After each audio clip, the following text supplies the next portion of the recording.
वालेकुम स्टूडेंट्स, कैसे हैं आप सब लोग। Hope so you are all fine. Students, हम लोग जो है नाइन्थ केमिस्ट्री का चैप्टर 7 इलेक्ट्रो केमिस्ट्री जो है वो पढ़ रहे थे। इलेक्ट्रो केमिस्ट्री में बेसिकली हमने देखा कि रेडॉक्स रिएक्शन क्या होता है, ऑक्सीडेशन और रिडक्शन क्या होता है।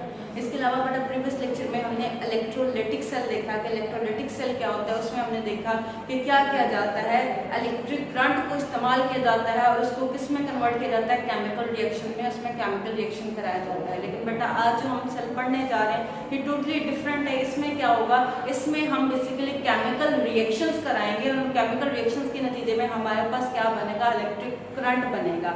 आप लोगों ने देखा होगा हम लोग जो यूपीएस की बैटरीज इस्तेमाल कर रहे होते हैं उसमें बेसिकली केमिकल्स होते हैं। वो केमिकल्स आपस में रिएक्शन करते हैं, उस रिएक्शन के नतीजे में हमारे पास इलेक्ट्रिसिटी प्रोड्यूस हो रही होती है। इसी तरह से आपने सेल देखा होगा, सेल को हम जब किसी भी रिमोट में या इसके अलावा हम इसको किसी टॉय में डाल देते हैं तो वो टॉय में रिएक्शन हो, सेल में रिएक्शन होता है। उस रिएक्शन के नतीजे में करंट प्रोड्यूस होता है, जिसकी वजह से वो टॉय जो है वो क्या होता है, मूव कर रहा होता है। जिस भी तरह का वो टॉय हो उसके अकॉर्डिंग वो वर्क कर रहा होता है। तो बेसिकली ये वो सेल्स होते हैं हमारे पास जिसको हम क्या करते हैं, जिसमें हम केमिकल रिएक्शन कराते हैं। केमिकल रिएक्शन में हमारे पास क्या बन रहा होता है, उसके नतीजे में हमारे पास करंट बन रहा होता है। और ये स्पॉन्टेनियस रिएक्शन होते हैं, यानी इसमें जो रिएक्शन हो रहा होता है वो आप नहीं करा रहे होते, किसी भी तरह का ये रिएक्शन खुद ब खुद हो रहा होता है, आपने बस सेल वहां पे इंसर्ट करना होता है। तो इसलिए बेटा डेफिनेशन के अकॉर्डिंग हम कहते हैं इलेक्ट्रोकेमिकल सेल इन विच स्पॉन्टेनियस रिएक्शन अकर। ये वो इलेक्ट्रोकेमिकल सेल है जिसमें स्पॉन्टेनियस रिएक्शन होता है, यानी रिएक्शन खुद ब खुद होता है। उस रिएक्शन के नतीजे में हमारे पास इलेक्ट्रिक करंट जो है वो प्रोड्यूस होता है। इसलिए हम उसको क्या बोलते हैं, गैल्वेनिक सेल बोलते हैं। ठीक है बेटा, गैल्वेनिक सेल आ गया। अब गैल्वेनिक सेल में हमारे पास किस तरह के सेल आ जाते हैं, ड्राई सेल जो मैंने आपको बोला जो बैटरीज में हम इस्तेमाल करते हैं, सॉरी जो हम घरों में रिमोट वगैरह में इस्तेमाल करते हैं वो ड्राई सेल है। उसके एक और एग्जांपल मैंने दिया डैनियल सेल जो मैं आपके सामने कंस्ट्रक्ट भी कर चुकी हूँ। इसके अलावा बेटा आपको क्वेश्चन आ जाता है बेटा are the uses of the galvanic cell. Galvanic cell की कोई से दो इस्तेमालात लिखते हैं तो बेटा गैल्वेनिक सेल के इस्तेमालात में हमारे पास हमने क्या किया है, हमने कहा हम इसको टीवी और एसी के रिमोट्स में इस्तेमाल करते हैं। इसके अलावा वो बैटरीज जो ऑटोमोबाइल्स में यानी गाड़ियों वगैरह में हम लोग रखते हैं, या इसके अलावा जो टॉयज में यूज की जाती हैं जिसको स्टार्ट करने के लिए इस्तेमाल होती हैं, वो क्या कहलाती हैं, वो हमारे पास गैल्वेनिक सेल होती है, हम उसको वहां पे इस्तेमाल करते हैं। अब बेटा आ जाता है हमारे पास construction of the Daniell cell. आप इसको construction of the galvanic cell भी बोल सकते हैं कि गैल्वेनिक सेल हमारे पास किस तरह का बना होता है। बेटा देखिए मैंने लिखा है it consist of the two half cell. अगर आपको नजर आ रहा हो आधा सेल ये बना हुआ है, आधा सेल ये बना हुआ है, तो बेसिकली आपके पास जो गैल्वेनिक सेल होता है ये दो सेल से मिलकर बना होता है और दोनों को क्या बोला जाता है, हाफ सेल बोला जाता है। अब दोनों हाफ सेल्स को किसके थ्रू हम जोड़ते हैं, साल्ट ब्रिज के थ्रू। आपको यहाँ पे यू शेप का स्ट्रक्चर नजर आ रहा है, ये यू शेप का जो स्ट्रक्चर है ये क्या कहलाता है, साल्ट ब्रिज कहलाता है। ब्रिज आपने देखा होगा कि नहर के ऊपर ब्रिज बना होता है जो उसकी दो साइड्स को आपस में जोड़ रहा होता है, ऐसे होता है। और इसके अलावा कनेक्शन का काम करता है। यहाँ पे भी ब्रिज का सेम काम है, वो दो सेल को आपस में कनेक्ट करेगा। अब हम उसको साल्ट ब्रिज क्यों कहते हैं, क्योंकि ये जो ट्यूब होती है ये ग्लास की बनी हुई होती है, इसके अंदर साल्ट किसी भी तरह का हम ले रहे होते हैं, इसकी वजह से हम उसको नाम क्या देते हैं, साल्ट ब्रिज का नाम देते हैं। उसके बाद बेटा मैंने लिखा है कि one half cell has an electrode. आपको यहाँ पे मैंने कल बताया था इलेक्ट्रोलाइटिक सेल जब पढ़ रहे थे कि यहाँ पे मेटल्स की स्ट्रिप्स लगाई जाती हैं, मेटल की पत्रियां होती हैं जिनको हम क्या बोलते हैं, इलेक्ट्रोड बोलते हैं। तो वो कहते हैं एक सेल में एक इलेक्ट्रोड है, दूसरे सेल में दूसरा इलेक्ट्रोड है, यानी एक में जिंक का बना हुआ इलेक्ट्रोड है, एक में कॉपर का बना हुआ इलेक्ट्रोड है। और आपने कल देखा होगा कि पिछले वाले सेल में भी हमने एक इलेक्ट्रोलाइट यूज किया था। मैंने आपको बताया था इलेक्ट्रोलाइट वो आपके पास एक्वस सॉल्यूशन होता है जो अपने अंदर से करंट को गुजरने की इजाजत देता है। यहाँ पे भी बेसिकली हम क्या करेंगे, हम इलेक्ट्रोड लेके उसको एक इलेक्ट्रोड को एक इलेक्ट्रोलाइट में डिप करते हैं।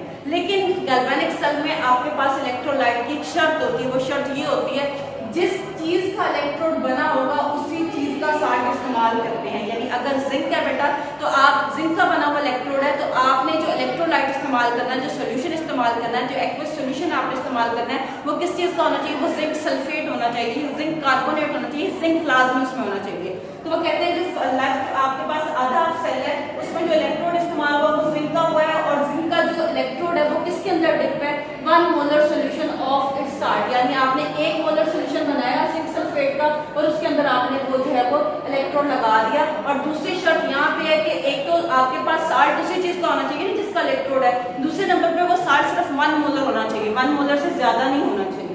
इसी तरह से सेकंड हाफ सेल हमने बनाया है कॉपर का और उसको हमने डिप किया कॉपर सल्फेट के 1 मोलर सोल्यूशन में। ठीक है बेटा, ये आपके पास सामने कंस्ट्रक्शन बनाई गई है। देखिए आपके पास दो सेल है, दोनों को जो है हमने किसके थ्रू जोड़ा है, साल्ट ब्रिज के थ्रू जोड़ा है। और इसके अलावा बेटा यहाँ पे एक और चीज नहीं मेंशन की गई, वो मैं अभी मेंशन कर देती हूँ कि क्या होता है इसके अलावा इसके कंस्ट्रक्शन में जो चीज इस्तेमाल होती है कि ये जो दोनों इलेक्ट्रोड होते हैं इनको किससे जोड़ा जाता है, इनको जो है वो सर्किट के साथ जोड़ा जाता है, इनको वोल्टमीटर के साथ जोड़ा जाता है। क्या होता है, electrodes are connected by the voltmeter, electrodes को वोल्टमीटर के थ्रू जोड़ा जाता है। हम यहाँ पे लिख देते हैं इलेक्ट्रोड्स आर कनेक्टेड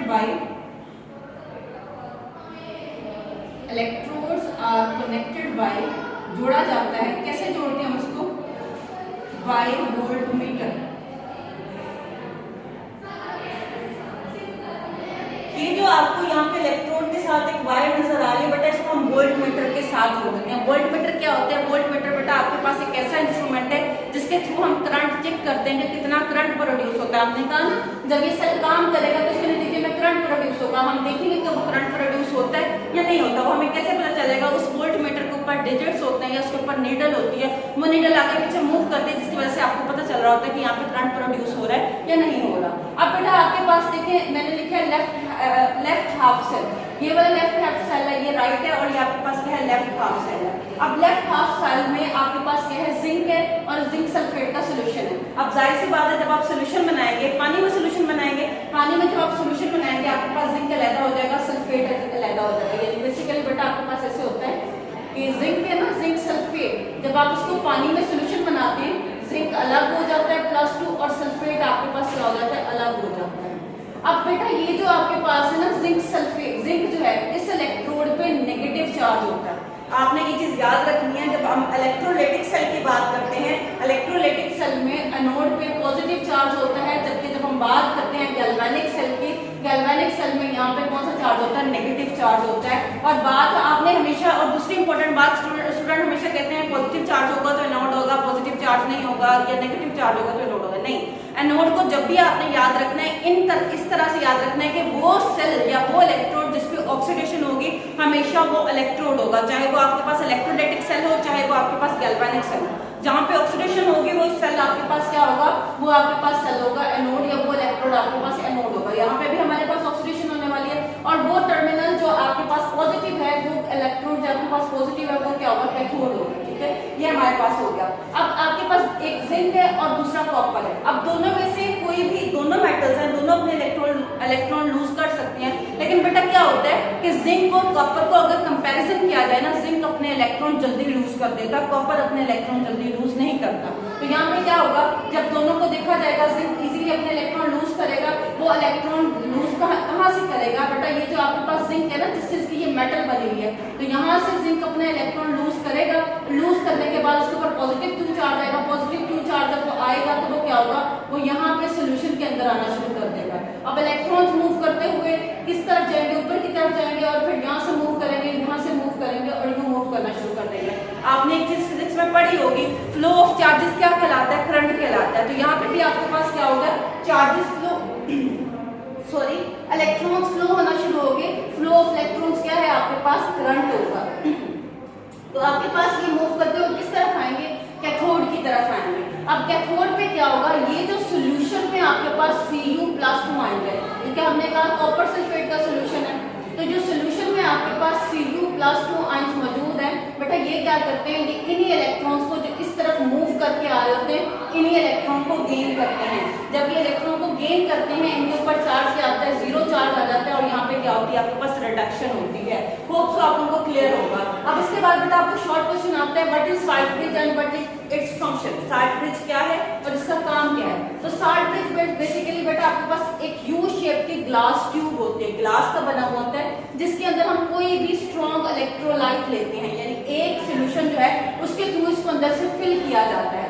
अब उसके बाद इसको बाहर से बंद कर दिया जाता है। अब बंद क्यों किया जाता है, बंद इसलिए किया जाता है ताकि वो सोल्यूशन इसमें से निकल के इसके अंदर ना आ जाए। तो इसकी वजह से इसको एक पोरस मटेरियल, जिसको ग्लास वूल कहते हैं, यानी वो आपके पास एक ग्लास की बनी हुई पोरस मटेरियल होता है जिसके अंदर छोटे छोटे सुराख होते हैं, उसके थ्रू इसको बंद कर दिया जाता है। अब इसको बंद क्यों किया जाता है, या इसको इसलिए बंद किया जाता है ताकि जो है क्या ना हो, ये जो सोल्यूशन है ये दोबारा से इन जो है वो हाफ सेल्स के अंदर शामिल ना हो जाए। अब इसका काम क्या है, जैसे हम लोग ब्रिज का काम करते हैं, ब्रिज दो साइड्स को आपस में कनेक्ट करा होता है, सेम ये भी क्या करेगा, ये उनके दरमियान में कनेक्शन बनाएगा। दूसरे नंबर पे इसका इंपॉर्टेंट काम क्या है, ये दोनों सॉल्यूशन को न्यूट्रल रखता है, यानी अगर सॉल्ट ब्रिज दरमियान में ना हो, बेसिकली आपके पास क्या होता है, ये इलेक्ट्रॉन्स यहाँ से भी इस तरह से मूव कर रहे होते हैं ना, ये पोरस स्ट्रक्चर में से होके एक जगह से दूसरी जगह मूव कर रहे होते हैं। अब ये अगर ये आपके पास सॉल्ट ब्रिज ना हो तो एक साइड पे इलेक्ट्रॉन ज्यादा हो जाएंगे, दूसरे साइड पे इलेक्ट्रॉन्स की कमी हो जाएगी, तो इस तरह से तो नहीं चलेगा।